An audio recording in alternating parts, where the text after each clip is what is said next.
Welcome to another edition of the Story Behind the Car. Here you can see in the license plate, Jensen's Classics.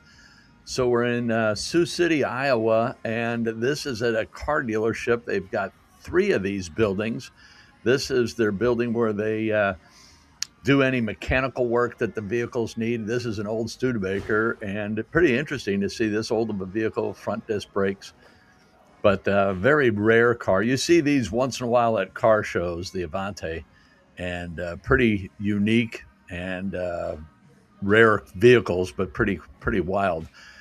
But I was at this dealership on my day job, and in the process, ended up speaking to a woman, and I'll put her information below, that sells these classic cars. There's the Studebaker badging, and she allowed me in the warehouse to shoot some video, and I've posted a couple of these already, but this one I'm just now getting around to posting.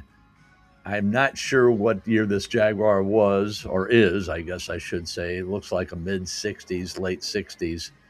And well, by the headrest, it's probably late 60s, early 70s.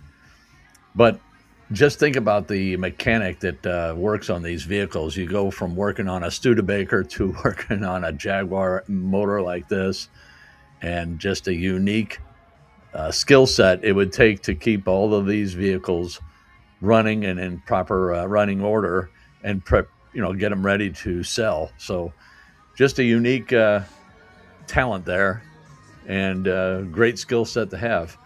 But anyway, this is and I'll have a link below. So Jensen sells all kinds of classic cars, and if you check out some of the other videos, there's a unique battery shutoff, carburetors there as well. Pretty years ago, I used to work at a friend of mine had a Dent Wizard franchise, and I worked at the St. Louis Auto Auction, and Jaguars, man, back in the late 90s, every one of them came with a dead battery, it seemed like. There's the X body, and it shows you the X body just doesn't have any protection. General Motors X body, no side damage protection, so there's nothing there to prevent a side collision from really getting you on if you're an occupant on the inside. I had a 61 Buick that was an X frame, and anyway, so there you got to see that. So here's a looks like a Ford, no, a Mercury, probably like a 41 Mercury.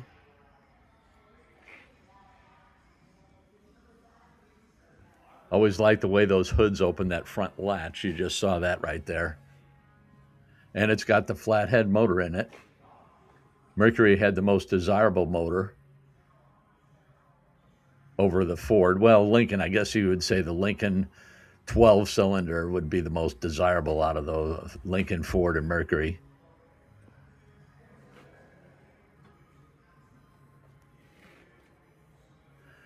Then the Dodge swept line. So just an array of classic vehicles here. You can see this one looks like it's been tubbed, gas tank in the back. So it's a work in progress. Vented hood, upgraded wheels and tires.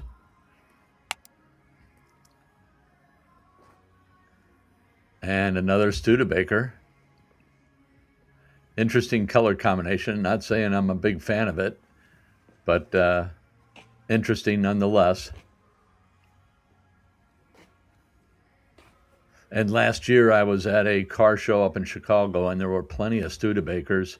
So I've posted multiple Studebaker videos on my website, on my YouTube channel rather. If you're into Studebakers, there's some really nice ones. You can see it's unique vehicle, power windows. Not really a fan of the yellow interior, but there's a butt for every seat, and there's someone out there that would absolutely love this vehicle.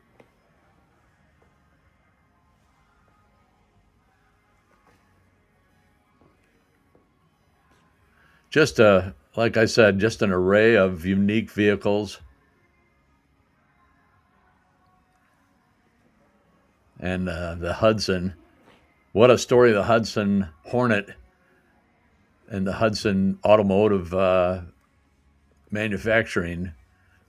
Check it out. If you look up Hudson, you'll see like in the late 40s, early 50s, those cars were used in stock car racing, and then also the derbies where they would smash up the cars.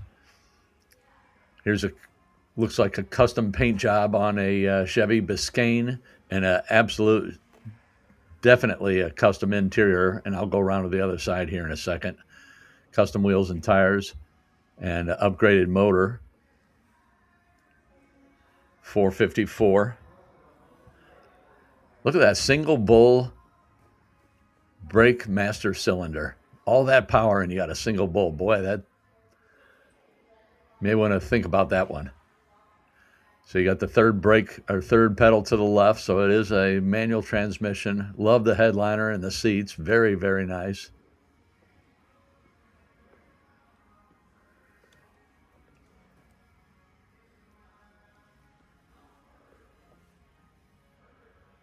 So I don't know if this is a Clipper. It says Premier. Who knows what this vehicle is? They had a test facility that's still around up in Detroit where they would drive their vehicles on this track, and then they had all kinds of like speed bumps, and these cars would just float over those speed bumps. I'll let someone comment below on the manufacturer of that car.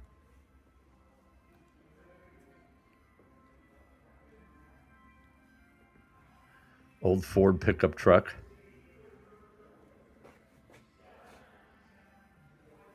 And check out that mirror / light. Very, very unique. Just that alone, I bet you, is scary to have to replace that.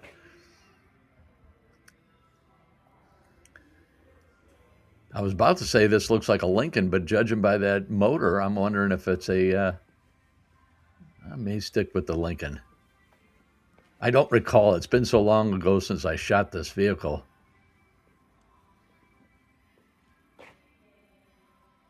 I was about to say Lincoln, and then I thought maybe it was a Cadillac based upon that motor, but I'm kind of leaning towards,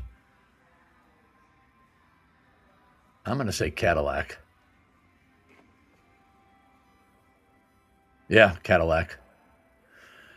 At first I thought it was Lincoln. Then when I saw the motor, I thought it was a Cadillac. Cadillac had some amazing motors, and they put them in tanks during World War II.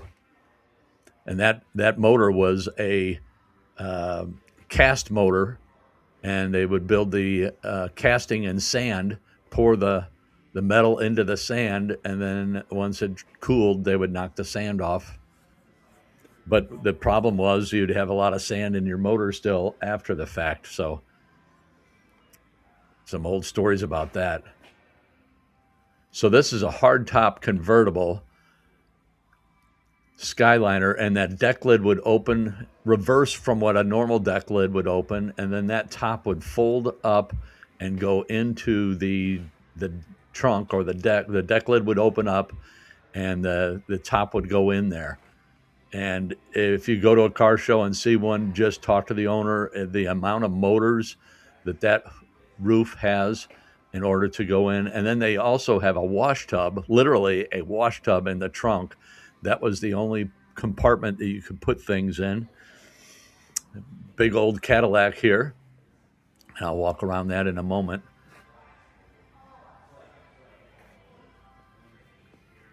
You can just see how large and how heavy those Cadillacs were.